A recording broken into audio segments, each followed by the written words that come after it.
साथियों, आज का वीडियो एसएससी जीडी 29 फरवरी थर्ड शिफ्ट में आए हुए प्रश्नों पर आधारित है। वीडियो कंप्लीट देखिएगा, लाइक भी कर दीजिएगा और अगर चैनल पर नए हैं तो सब्सक्राइब करके घंटा जरूर से दबा दीजिएगा। चलिए प्रश्नों का सिलसिला शुरू करते हैं। बात करते हैं पहले खेलों से कि खेलों से संबंधित कौन कौन से प्रश्न थर्ड शिफ्ट में पूछे गए हैं। पहला प्रश्न पूछा गया कि सुल्तान अजलान शाह कब कहाँ आयोजित किया जाता है।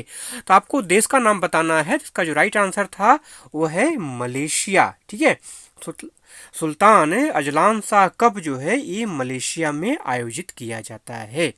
ठीक है, यह एक वार्षिक आमंत्रण अंतर्राष्ट्रीय पुरुष फील्ड हॉकी टूर्नामेंट है। ठीक है, अगला प्रश्न है कि क्रॉस ओवर ड्रिबल किस खेल से संबंधित है। खेल शब्दावली है, इसका संबंध है बास्केटबॉल से। ठीक है, नेक्स्ट क्वेश्चन पूछा गया कि हैंडबॉल खेल कितने समय का होता है। तो देखिए हैंडबॉल खेल वैसे तो 60 मिनट का होता है। ठीक है, 30-30 मिनट का जो है 2 हाफ होता है। ठीक है, 30-30 मिनट के 2 हाफ में हैंडबॉल को बांटा जाता है। अब आइए करंट अफेयर से क्वेश्चन देख लेते हैं। करंट अफेयर से किस प्रकार क्वेश्चन बने हैं। 2023 में दिल्ली के गांधी दर्शन में महात्मा गांधी की 12 फुट ऊंची प्रतिमा का अनावरण किसने किया। तो इसका जो राइट आंसर है वो है राष्ट्रपति द्रौपदी मुर्मू। ठीक है, अगला प्रश्न है 2022 से संबंधित क्वेश्चन है कि सितंबर 2022 में डेमोक्रेटिक आजाद पार्टी किसने बनाई। तो गुलाम नबी आजाद ने बनाई, कांग्रेस से अलग होकर के। ठीक है, अगला प्रश्न है कि केलुचरण महापात्रा का संबंध किस नृत्य से है। तो केलुचरण महापात्रा का संबंध है ओडिसी से है। इसको आपको ध्यान में रखना है। केलुचरण महापात्रा के ऊपर क्वेश्चन अभी और भी बनेंगे। अगला क्वेश्चन पूछा गया है कि बिहू किस राज्य का लोक नृत्य है। तो बिहू जो है असम का लोक नृत्य है। ठीक है, बिहू 3 प्रकार का होता है, बोहाग बिहू, काटी बिहू और माघ बिहू। ठीक है, अगला प्रश्न है कि अखम लक्ष्मी देवी का संबंध किस नृत्य शैली से है। तो अखम लक्ष्मी देवी का संबंध है मणिपुर नृत्य शैली से है। ठीक है, मोढेरा नृत्य उत्सव का संबंध किस राज्य से है। तो मोढेरा नृत्य महोत्सव का संबंध जो है गुजरात से है। ठीक है, ये गुजरात के मेहसाणा जिले में आयोजित किया जाता है और जनवरी के महीने में मोढेरा का जो सूर्य मंदिर है वहां पे आयोजित किया जाता है। ठीक है, मोढेरा जो है ये यूनेस्को विश्व धरोहर स्थल भी है, इसको आपको ध्यान में रखना है। अगला प्रश्न है कि यू श्रीनिवासन और बिस्मिल्ला खां का संबंध किस वाद्य यंत्र से है। ठीक है, तो यू श्रीनिवास का संबंध मंडोलिन से है और बिस्मिल्ला खां का संबंध है शहनाई से है। अगला प्रश्न है कि संसद के पास कितने विधायी सदन हैं। तो संसद के पास 2 विधायी सदन हैं। ठीक है, देखिए संसद भारत का सर्वोच्च विधायी निकाय होता है। ठीक है, भारतीय संसद में राष्ट्रपति तथा 2 सदन कौन कौन से, राज्यसभा मतलब राज्यों की परिषद और लोकसभा मतलब लोगों का सदन होते हैं। ठीक है, तो 2 विधायी सदन होते हैं, कौन कौन से, राज्यसभा और लोकसभा। अगला प्रश्न पूछा गया कि किस मंत्रालय ने गीता प्रेस गोरखपुर को गांधी शांति पुरस्कार से सम्मानित किया। तो इसका जो राइट आंसर है वो है संस्कृति मंत्रालय। ठीक है, अगला प्रश्न है कि भारत में हरित क्रांति कब से कब तक चली, मतलब कब शुरुआत हुआ। तो 1965 1966।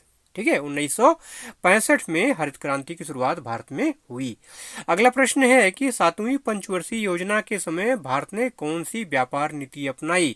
तो आयात प्रतिस्थापन पे आपको टिक करना था। ठीक है, अगला प्रश्न है यूआरपी का पूर्ण रूप पूछा गया था, फुल फॉर्म पूछा गया था। तो यूआरपी का मतलब होता है uniform recall period, uniform recall period. ठीक है, अगला प्रश्न साइंस से है कि आवर्त सारणी में कितने वर्ग होते हैं। तो आवर्त सारणी में जो है 18 वर्ग होते हैं और 7 आवर्त होते हैं। अगला प्रश्न भी विज्ञान से संबंधित है, विद्युत तीव्रता का मात्रक पूछा गया था आपसे। तो विद्युत क्षेत्र की तीव्रता का एसआई मात्रक होता है न्यूटन प्रति कूलाम्ब, न्यूटन प्रति कूलाम्ब। ठीक है, अगला प्रश्न है कि शस्त्र अधिनियम कब लागू किया गया। तो शस्त्र अधिनियम 1878 में लागू किया गया था। ठीक है, वायसराय लिटन के द्वारा। ठीक है, ये क्या था, ये ब्रिटिश पार्लियामेंट द्वारा पारित 11वें अधिनियम के अनुसार किसी भारतीय नागरिक के लिए बिना लाइसेंस शस्त्र या हथियार रखना अथवा उसका व्यापार करना एक दंडनीय अपराध बन गया इस अधिनियम के द्वारा। ध्यान दीजिएगा, यहाँ एक शब्द है भारतीय नागरिक के लिए। ये जो अधिनियम था, शस्त्र अधिनियम जो था, ये जो आर्म्स एक्ट था 1878 का जो है, ये किसके लिए था? केवल भारतीयों के लिए था, अंग्रेजों के ऊपर उसको नहीं लागू किया गया था।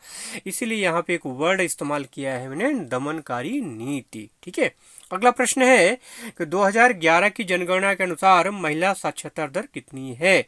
तो महिला साक्षरता दर है 65.5% और पुरुषों की है 74.04%। ठीक है, अगला प्रश्न पूछा गया कि अमृत दीवान कप किस खेल से संबंधित है? तो अमृत दीवान कप जो है बैडमिंटन से संबंधित है। ठीक है, चलिए और कुछ आपको डिटेल दे देता हूँ कि बैडमिंटन में और कौन कौन से कप हैं। तो उबर कप है, थॉमस कप है, मलेशियाई कप है, अमृत दीवान बात आई गई, एशिया कप है, सोफिया कप है। इसमें जो ऊपर कप है ये महिलाओं के लिए है और थॉमस कप पुरुषों के लिए। ठीक है, टेनिस की बात करें तो डेविस कप है, Australian open, French open, US open. Cricket में Asia trophy, Irani trophy, Deodhar trophy, Wisden trophy. और फुटबॉल की अगर बात की जाए तो आईपीए शील्ड है, फीफा विश्व कप है, सुब्रतो कप है, मर्डेका कप है। तो ये सारे कप बहुत महत्वपूर्ण हैं, ये बार बार पूछे जाते हैं, क्वेश्चन निश्चित तौर बनता है इनसे। ठीक है, अगला प्रश्न हिंदी से है। अमृत का पर्यायवाची पूछा गया था, तो अमृत का पर्यायवाची पीयूष होता है, मधु है, सुधा है, जीवनोदक है, सोम है, अमी है, अमी, सुरभोग। ठीक है, देवान, शुभा, देवाहार। जैसा ऑप्शन रहेगा वैसा आप टिक करेंगे। ठीक है, अमृत का ही तद्भव पूछा गया था, तो अमृत का तद्भव होता है अमीय। ठीक है, कनिष्ठ का विलोम पूछा गया था, तो कनिष्ठ का विलोम होता है वरिष्ठ। ठीक है, डामाडोल होना मुहावरे का अर्थ पूछा गया था, तो डामाडोल होना मुहावरे का अर्थ होता है विचलित हो जाना, मतलब एक स्थिति पर न रहने वाला। तू मैं करना मुहावरे का अर्थ क्या होता है? लड़ाई करना।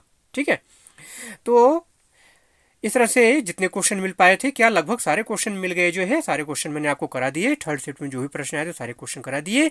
वीडियो अगर अच्छा लगा हो तो एक लाइक जरूर से कर दीजिएगा और चैनल पे अगर नए हैं तो सब्सक्राइब करके बेल आइकन जरूर से प्रेस कर लीजिएगा। चलिए मिलते हैं अगले वीडियो में, तब तक के लिए जय हिंद।